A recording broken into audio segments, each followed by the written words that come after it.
Guys, welcome back to my channel. আমি আবার চলে এসেছি আমার হেলদি অ্যান্ড টেস্টির রান্নাঘর। আজ আমি বানাবো ডিম ছাড়া নিরামিষ কেক। So let's go.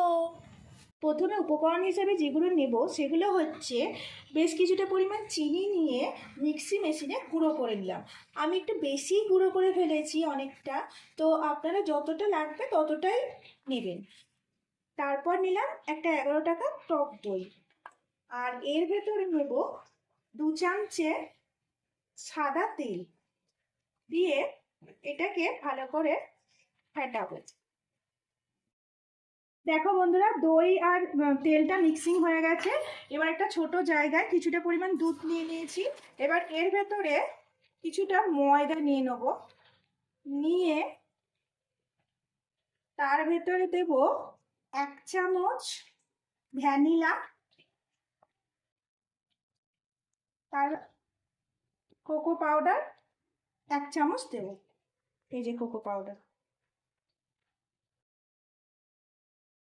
এটাকে ভালো করে মিক্সিং করব, করে এর ভেতরে ওই চিনি, গুঁড়ো করা চিনিটা কিছুটা পরিমাণ পরিমাণ মতো মিশিয়ে দেবো।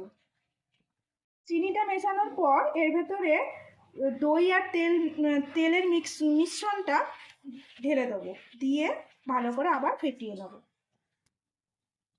দেখো বন্ধুরা, মিশ্রণটা এখন রেডি হয়ে গেছে। এবার এর ভেতরে 1 প্যাকেট ইনো কিনে এই ইনোটাকে মিশিয়ে দেবো। ঠিক আছে, ইনোটা ভালো করে মিশিয়ে নেব। এবার একটা বাটির মধ্যে ভালো করে তেল মাখিয়ে নেব। মাখিয়ে এর ভেতরে একটা খবরের কাগজের টুকরো বসিয়ে দেবো। ঠিক আছে, ঠিক এইভাবে। এবার এর ভেতরে মিশ্রণটাকে ঢেলে দেবো। দেখো, মিশ্রণটা ভালো করে ঢেলে নিয়েছি। এবার একটা শুকনো কড়াইয়ের মধ্যে কিছুটা পরিমাণ বালি নিয়ে গরম করতে বসিয়েছি। তার উপর জালি দিয়ে এটা বসিয়ে দেবো। ঠিক আছে, এবার এর ভেতরে এর ওপরে একটা ভালো করে ঢাকনা দিয়ে দেবো। 20 মিনিট পর আমি ঢাকাটা খুললাম। খুলে একটা পরিষ্কার কাঠি দিয়ে দেখলাম যে শুকিয়ে গেছে, ভেতরে কোনো কাঁচা অংশ নেই।